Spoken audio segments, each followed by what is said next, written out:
You don't want the war. We don't want the war, so why does it go on? Sounds like you're talking about a wild animal. Maybe I am. But this stuff is a nuclear bomb. My most terrifying words in the English language are, I'm from the government and I'm here to help. I call upon all nations to stop these terrorist killers. My race is drive. I don't know what's wrong with you young people. You think you just fell out of a coconut tree? It depends upon what the meaning of the word is. Yes. Russia. That was all bullshit. You can jail a revolutionary, but you can't jail a revolutionary. It's not a Palestine without freedom in the United States if there isn't in any other country. And it's the freedom to produce a socialist movement or a socialist party that doesn't exist elsewhere. But I don't have one. I'm trying. Socialism and buses today. Yeah. All right. I guess a lot of people would say, oh, my city got free buses now. And, you know, I got healthcare, so we're socialist, right? Maybe not in America, but in some other countries. Yeah, I mean, I guess, like, the question is, like, is a social welfare program something like free buses, like, is that an example of a socialist program, you know? Yeah. I think, well, it can be compatible with socialism, certainly. Sure, but, like, what would it mean for there to be a socialist program, right? I guess there's kind of two ways we use the word socialist, and these days there's like the Marxist sense of like labor, like the proletariat owning their labor. Mm-hmm. And then there's the sort of democratic socialist way of using the word, which is social welfare programs. But it's not, it's kind of changing the definition of a word. Yeah, I mean, I think people definitely equivocate on, like, meaning they use the same word in two different senses. They use the word socialism that way. Totally. You know? And I think, you know, I've definitely said things like, you know, or talked about things like healthcare in a socialist sort of sense. But I think that what it would really mean for there to be like a socialist program in a Marxist sense would be anything that is allowing like the workers, the organized workers to take power, you know? Yeah. Because, like, look, any kind of social welfare program that we're going to be given, and I even say it like this, given, because it doesn't feel as though it can come about through very democratic means. Any social welfare program that we're going to have is going to come about because the capital owning class needs workers, right? The work goes better if people get there on time on buses and shit. Right, and it might simply be cheaper for the capitalist class to pay for something like healthcare or transportation through the state than the individual corporations providing it for their employees. I mean, it also allows them to pay for those things through taxation instead of it coming out of their own profits. Yeah. You know what I mean? Especially within, like, locales. Yeah, and it should be, like, at least under capitalism, it makes more sense for that onus to be on the job.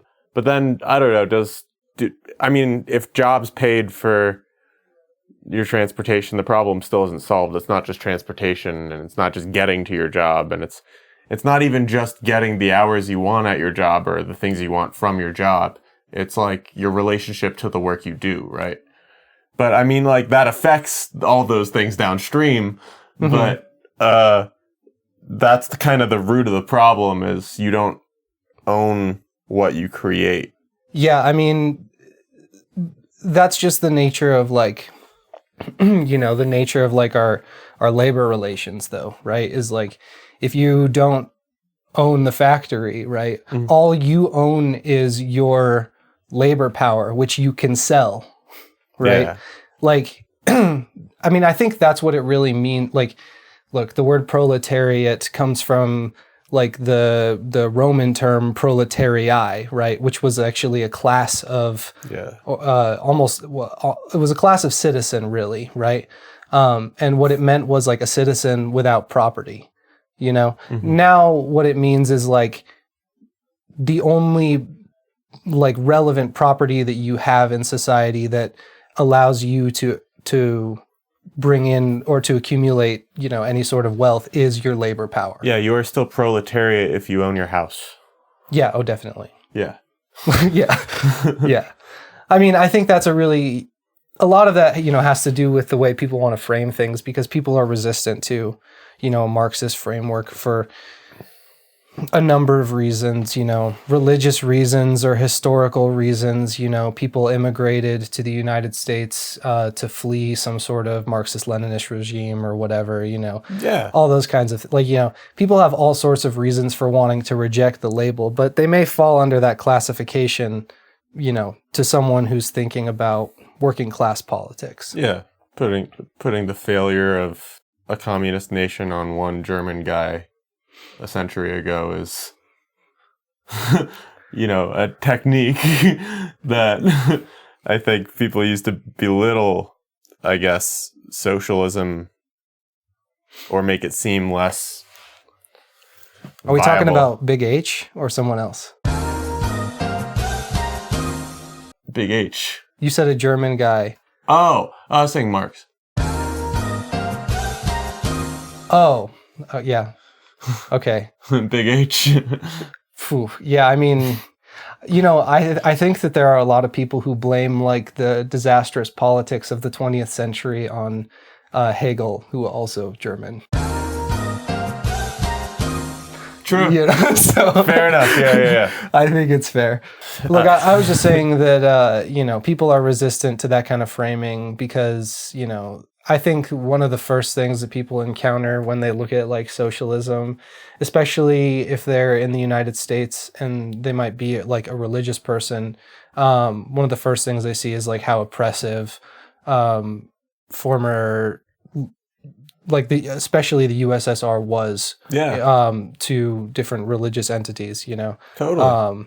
Yeah. So yeah, and I understand. And I'm an atheist. I do kind of see that religion does hold a society back in many ways, but that's not how you handle that. Well, I mean, I think a lot of the things in, one of the best texts on socialism is Principles of Communism by Friedrich Engels, because I think it's sort of like it comes about like later on in the writings of Engels, and it's sort of like a development on the things that are talked about in the Communist Manifesto, and it's very much like written in like a question answer sort of format. Like I would recommend checking that out. But one of the things that's in there, it talks about like, the disappearance of religion and the withering away of the state and all of these kinds of things. And people are just like, well, I just don't think that that's possible. And it's like, well, we haven't always had religion. We haven't always had the state. So, there probably will come a time when we don't have those things either in the way that we understand them right now. Yeah. Religion certainly changes over time as well. Most of the religions that people believe in these days were invented within the last few thousand years. Well, the way religion is constituted now is just like strikingly different from previous forms under different forms of society. Like to be in, medieval Europe when there's, wars being waged over Catholicism and stuff like that is it's a lot different than, existing right now when you have, to choose a variety of Protestantism or Islam or... but it's the same issue, though. Surplus labor is kind of like what's going on. Like we're being extracted from people, I guess. It's, people are creating more than they're being compensated for.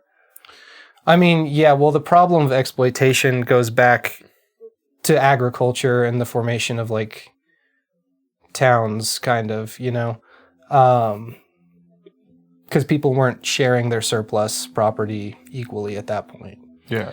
Like what I'm really thinking about when I think about working class politics is like means for workers to take power in society, you know?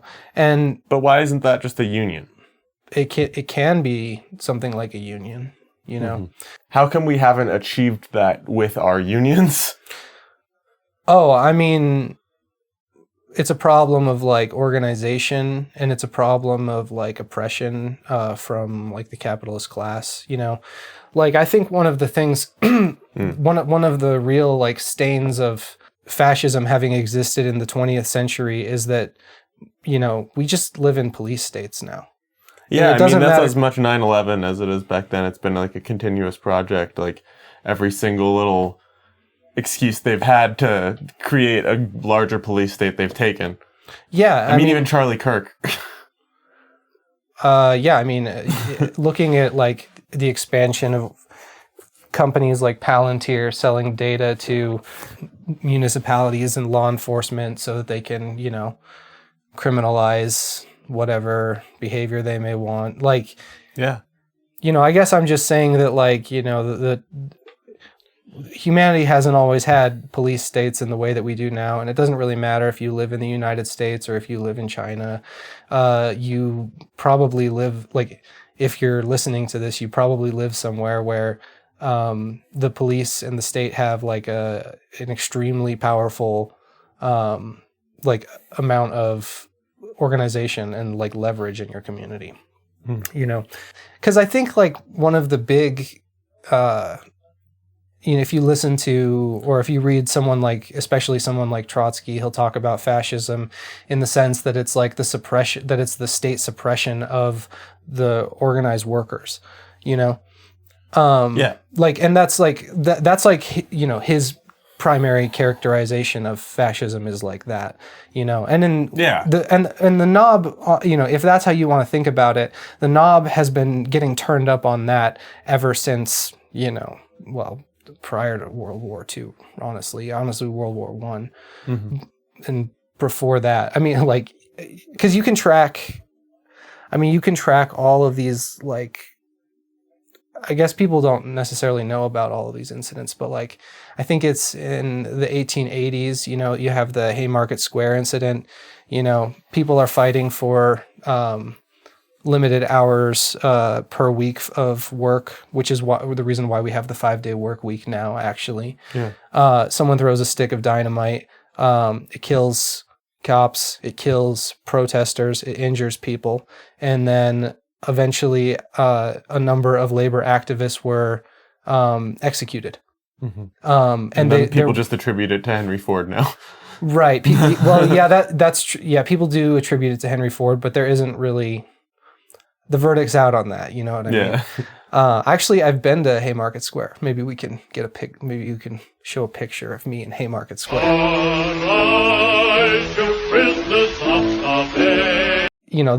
All of these like incidents are examples of why it's been difficult for the working class to take power, right? Yeah.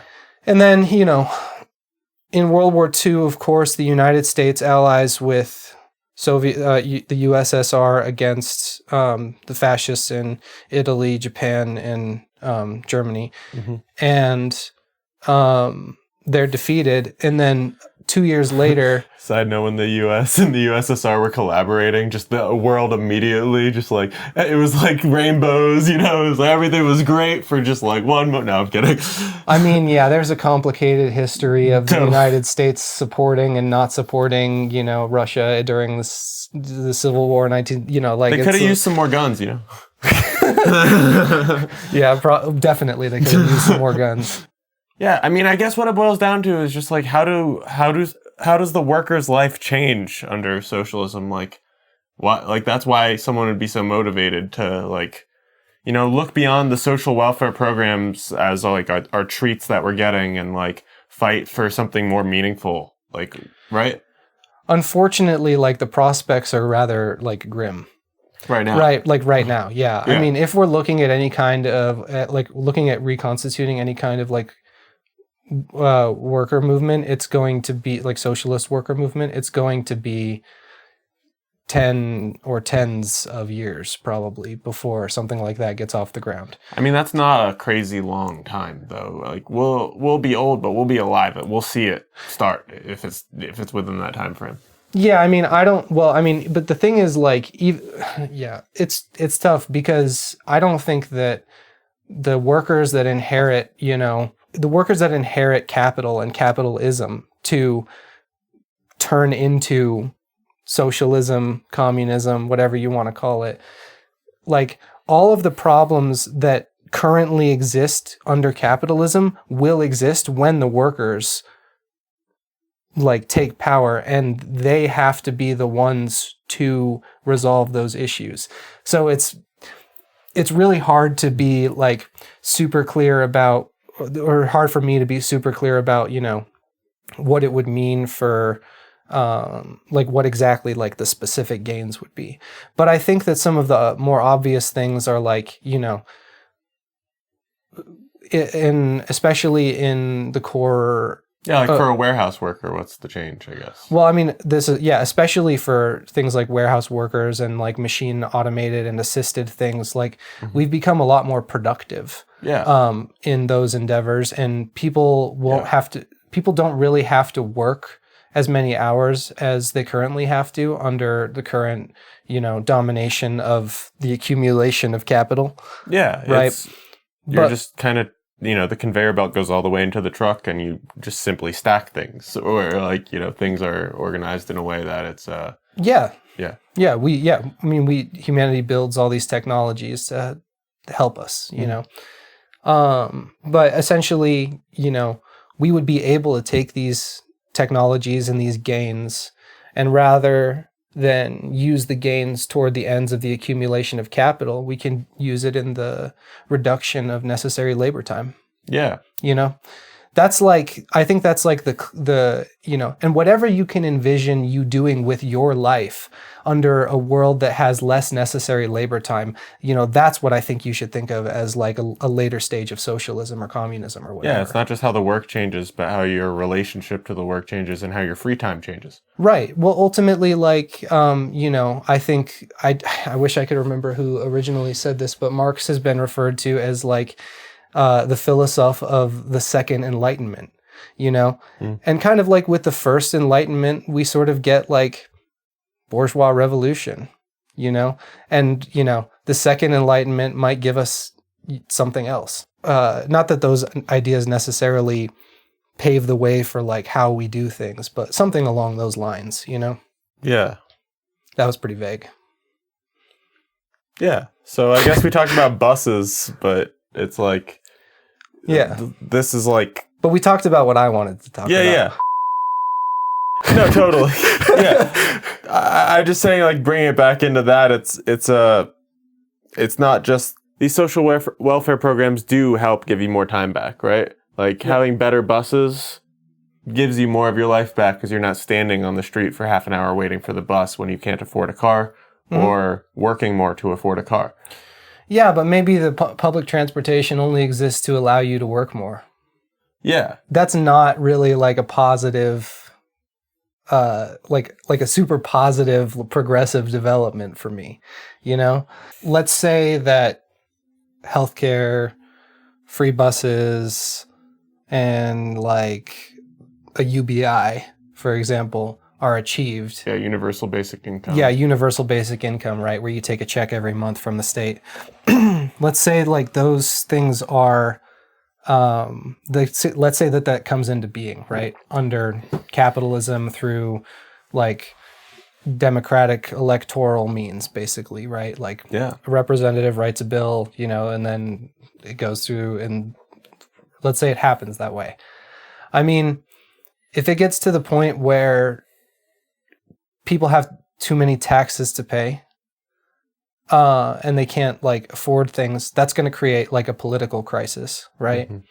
And if it's paid for out of taxation from the corporations, right, that's also going to create a political crisis because the corporations are the ones who primarily have influence in state affairs, right?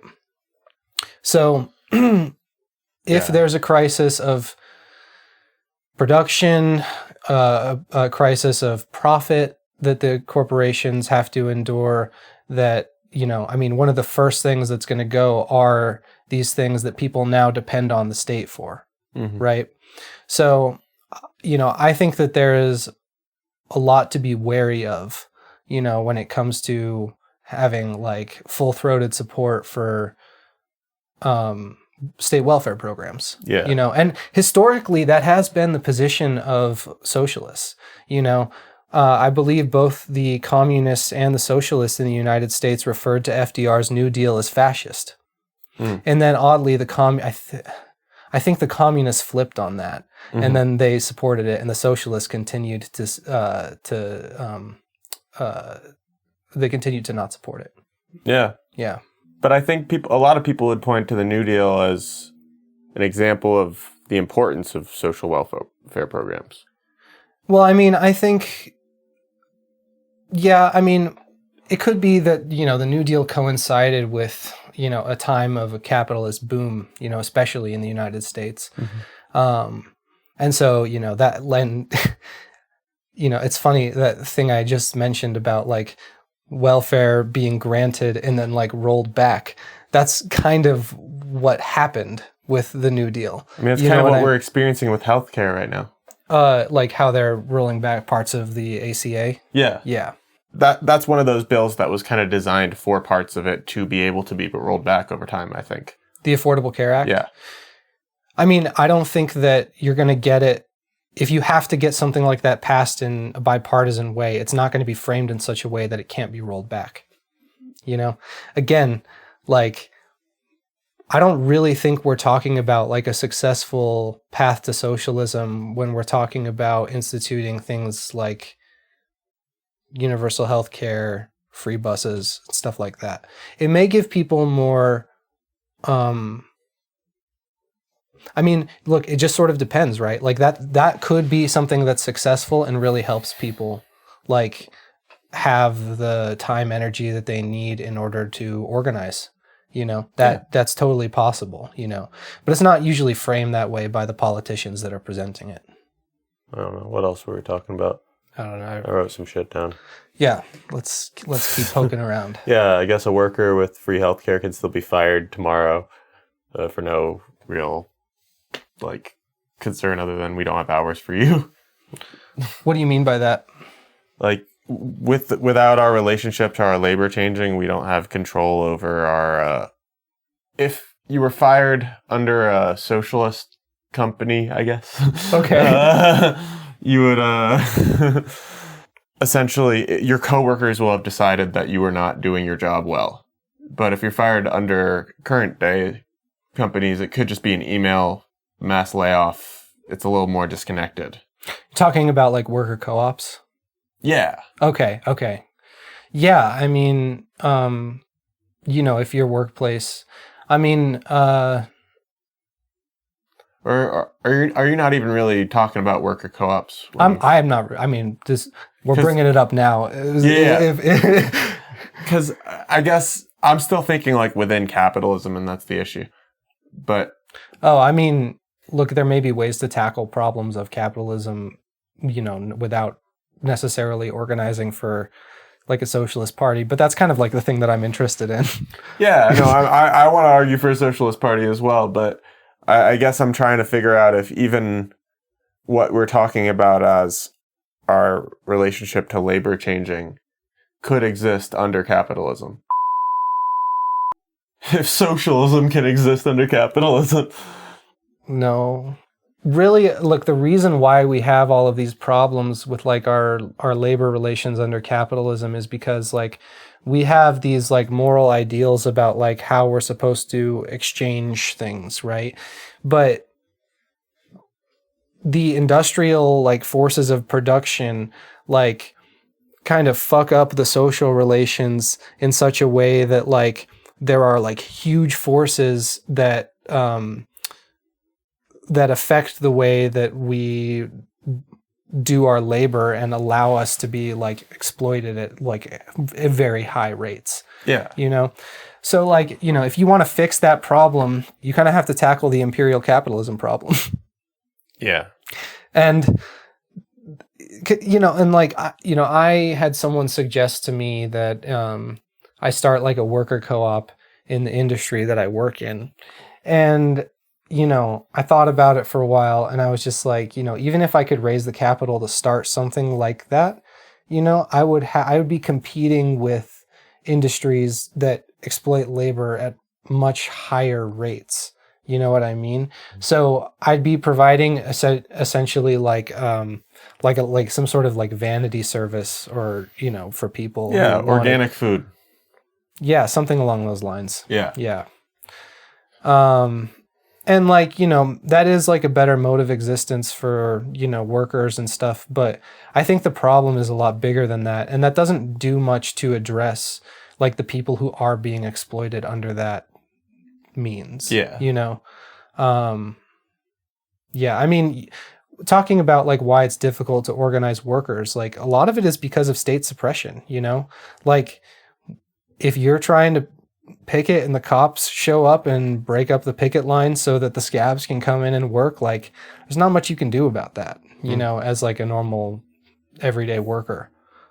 Yeah, no, that makes sense. But I mean, this is ultimately what the Democratic Party argues for, right? Is what? The capability of the existence of things like these co-ops, like these sort of housing developments, these like, like Band-Aid solutions. Yeah, I mean, well, it's not as though these things are like impossible to achieve, right? But it's not really, but it kind of perpetuates like the same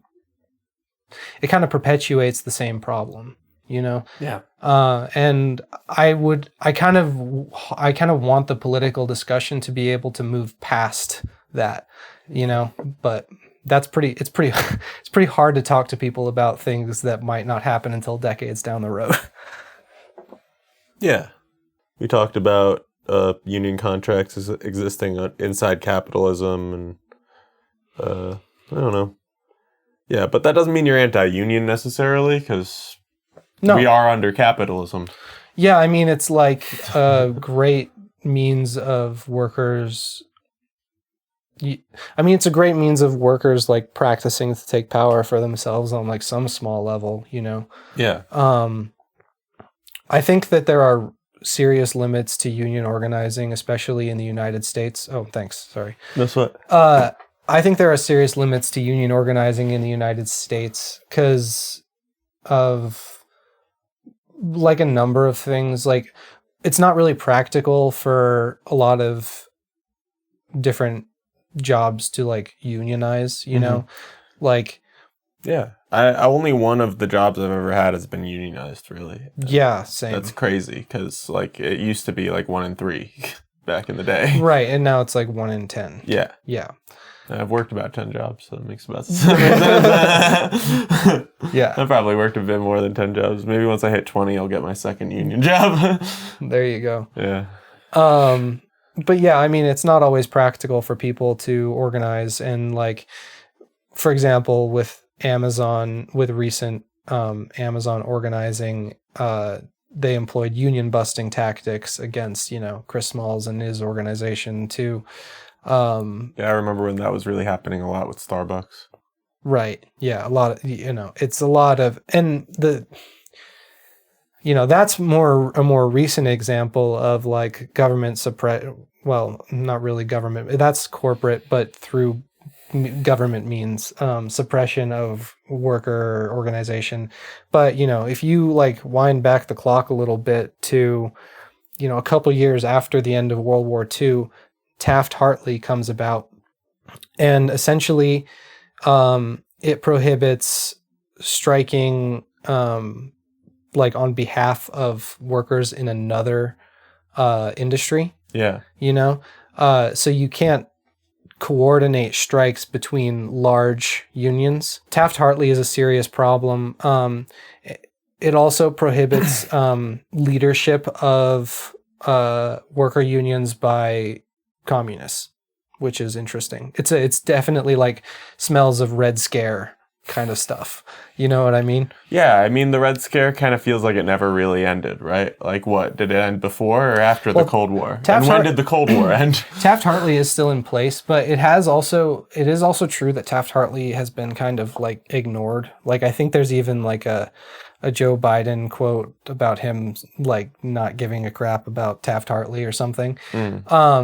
But the legal apparatus for enforcing or for suppressing worker organization is in place, like at such a time that the state chooses to use it. You know what I mean? Yeah. I mean, I'm not one to sing many praises of Joe Biden, except he did a lot more for workers than most Democrats have, actually.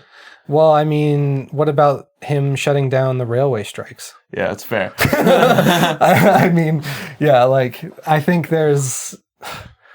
Again, it's crumbs. Yeah. More crumbs is great, But a Democrat it's will give you crumbs. crumbs and tell you it's a meal. Totally. Yeah. And tell you it's change. Yeah. 100%. I don't know. It's frustrating. I think under the Obama administration, I did some of the most protesting I've ever done in my life because I felt like something could happen. And now I almost never go out to protest in the street because I feel like that's not how we can even create the change we need to exist happily anymore. No, I think a lot of the organized protesting of the last 15 years or so has been under essentially democratic leadership, or it's been co-opted by democratic leadership at some point. Yeah. And I feel like the promise of Obama for a lot of left-leaning people was, kind of getting to socialism a little bit, Yeah. I feel like that was implicit. I feel like he stated things like he wasn't really a socialist, and I feel like the Republicans accused him of being a socialist, and I feel like the left imagined him as a socialist too. Yeah, the right wing's framing of Obama almost created our current definition of socialism that we run with. Yeah, I mean, I think the USSR has a lot to do with that. I think Richard Wolff, insert clip here. Socialism is when the government does stuff. And it's more socialism the more stuff it does. And if it does a real lot of stuff, it's communism. Has something to do with that. Yeah, people probably called Al Gore a socialist too. I don't, maybe. I was only 4. Yeah, I was, I don't remember that one. Yeah, but I think, I think that's why, both Trump and Bernie Sanders were popular candidates, because they were both seen as alternatives to what became the establishment, which was... Yeah. Obama's is that what people call horseshoe theory? But something like that. Yeah. Yeah, makes sense. Just both ends kind of meeting closer to each other than the middle. Yeah. Well, I mean, you got to figure, right? I think that the state.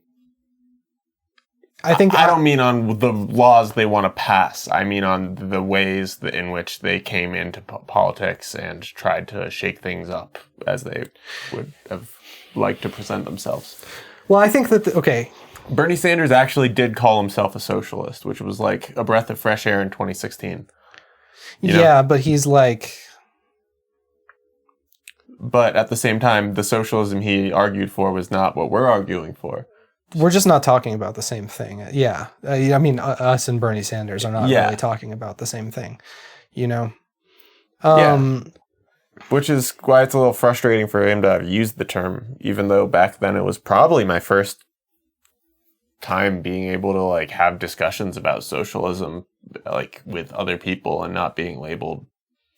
Yeah, I mean, I feel like the millennial generation understood socialism as the government, Richard Wolff, socialism is when the government does stuff. Yeah. Which is strange. That's such a strange definition of socialism for so many reasons. One, historically, that's not how scientific socialists really thought about what socialism was. And the other thing is does that not include fascism in a pretty significant sense? But the state is the one that's doing all of the oppression of workers and stuff. Is that still socialism? I don't, yeah, it's something that's something that I don't really want to. That's not how I want to frame my politics. Yeah, and I think that was kind of the Obama Bernie moment kind of made it like that in people's minds, What percentage of, I think most people our age or younger would say that they're sympathetic to socialism as an idea that's possibly not evil, right? Yeah, they're talking about the government doing stuff definition. I think so. Yeah. Do you think they still think giving labor rights to laborers is evil? The dictatorship of the proletariat, when you say it like that, sounds scarier. but yeah, okay. Well, look, like I was gonna say this earlier. You know, if you think about history in terms of class struggle, right? Capital, like under capitalism, what the state is a dictatorship of the bourgeoisie. yeah, and it's still a dictatorship. Yeah, I mean, but you have like all of your democratic options are like heavily constrained, right? Because they're under the dictatorship of the bourgeoisie, they're only going to have like a certain range of possibilities available for you to choose from, you know, or in terms of your electoral options. That's where I was gonna mention. That's why the American dream is everyone's bourgeoisie, though, because of the propaganda that. Yeah, I'm just saying, like, instead of us knowing that we're proletariat and fighting for the rights of the proletariat, we are trying to become like we're an embarrassed rich person who deserves to be rich, you know? Yeah, I mean, I think, I mean, people's ideas about, well, yeah, I mean, look, bourgeois ideology it's very broad. I mean, like, I consider socialism to be bourgeois ideology too, but like, I think what you're talking about is like a more negative aspect of bourgeois ideology that is like propagandistic against like worker organization, you know, very pro, like, you know, getting your bag under capitalism kind of thing. But also without the class consciousness of understanding that you are a laborer still, it's hard to fight for the rights of the laborer. You know, the once you, even if you are, you know, a well-off person who does labor, like there's a distinction being made between that and the bourgeoisie class. What I'm talking about is like the owners of capital, right? Capital not meaning money, but like the means of creating money or getting money. Yeah, it's both, right? It's both money and it's the means of production itself, right?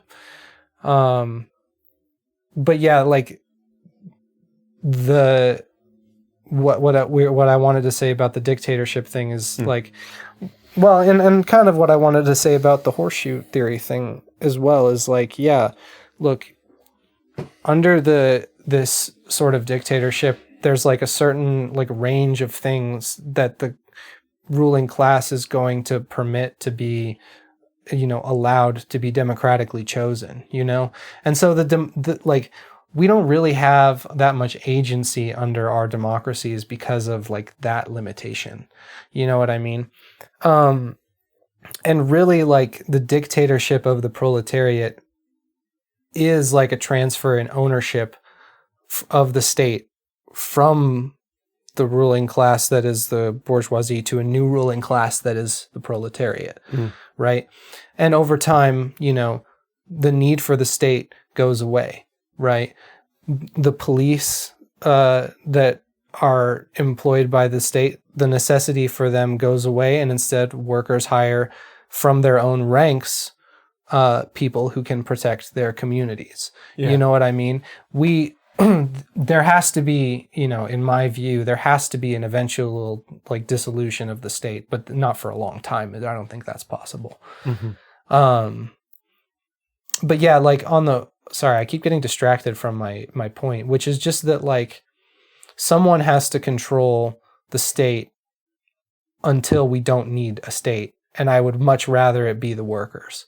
Yeah, but how is that different from how the USSR was run?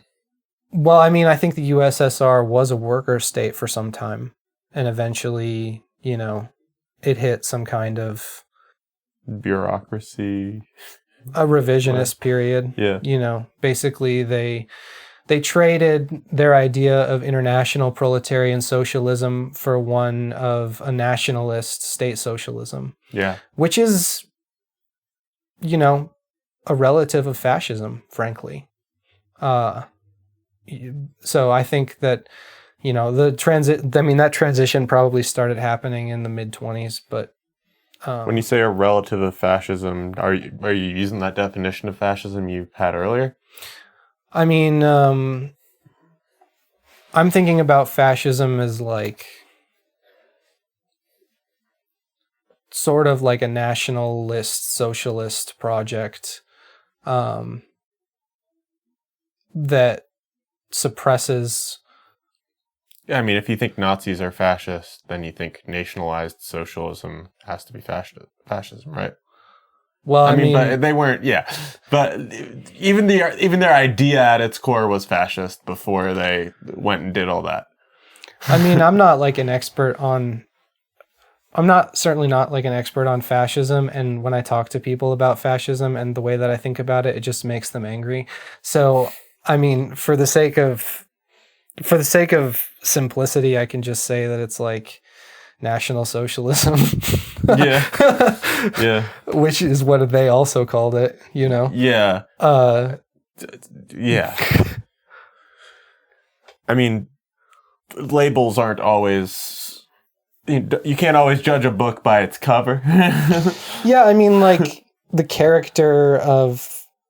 I mean, I think both, you know, Nazi Germany and the USSR were forms of, like, state socialism, and they had, like, different sorts of outcomes. Mm-hmm. I'm really not in favor of either.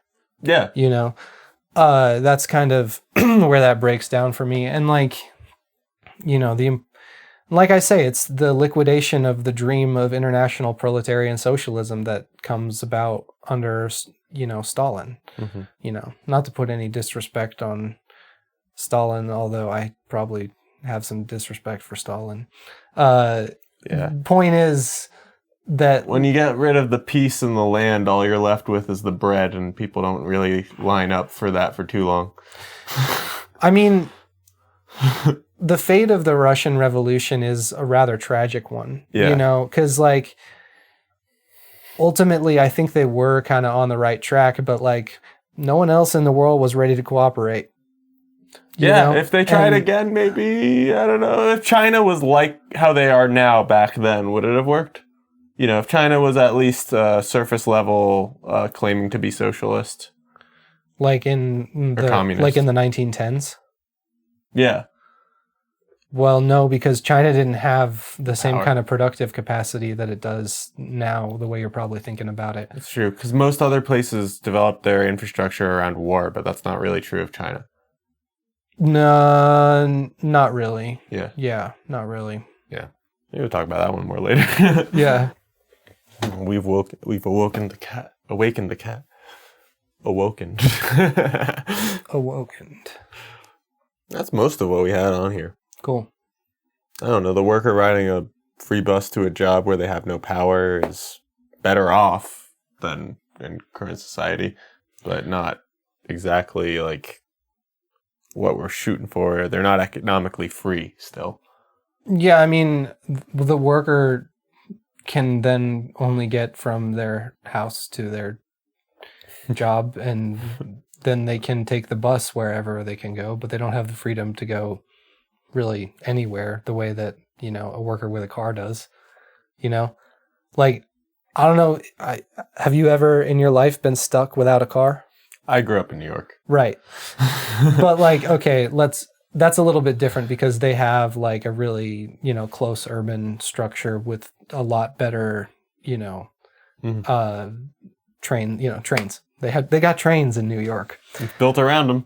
You know, but have you lived somewhere else that's like a little bit less urban, you know, and not had a car? If you ever have, it's like a huge pain to get anywhere. You know what I mean? And, you know, obviously if there are more buses, then there's going to be less of a problem with regards to that. But like, I mean, socialists often like cities. Yeah, I mean going really far back, like, you know, urban development is, I mean, that's where the term, you know, bourgeois comes from, right? It's like, means like from the town. You know what I mean? Like originally, you know, it doesn't just mean like rich person or like owning class or whatever. That's funny. Yeah. Sounds like Louisiana French when you put it like that. Well, maybe I put a little drawl on it. No, but you know what I mean. I just mean the context. Yeah. Yeah, comfortable and free aren't the same thing, really. No, absolutely not. And we want freedom, not comfort. Right. Yeah, that's a great way to put it. I think that people feel this pretty heavily when it comes to like the modern world, you know? People feel like they're often a little bit like too catered to. Like, for example, you open your phone, you turn on a social media app, you start scrolling, and it, you know, it's a very comfortable experience because there's an algorithm that's specifically designed to make you sit there and be comfortable on your phone, like doing this thing. Yeah. But is that really like a form of freedom for humans? Like, I would argue that it's not. I would argue that's like you are in so many ways like a slave to the thing that you're giving attention to, you know? You know, that's a very Protestant Christian conception of idolatry. Yeah, there you go. You know, for That's you. bubbling up from the past. Yeah, you know, you could take The original socialist Jesus Christ. you could take the boy out of the church, but you can't take the church out of the boy. Fair. Yeah. Yeah. The boy took himself out of church. Yeah, that's fair. Great talking to y'all. Yeah. I'm Jay. I'm David. Thanks for listening. Hell yeah. Take care, y'all. You don't want the war. We don't want the war, so why does it go on? Sounds like you're talking about a wild animal. Maybe I am. But this stuff is a nuclear bomb. The most terrifying words in the English language are, I'm from the government and I'm here to help. I call upon all nations to stop these terrorist killers. My horse is drive.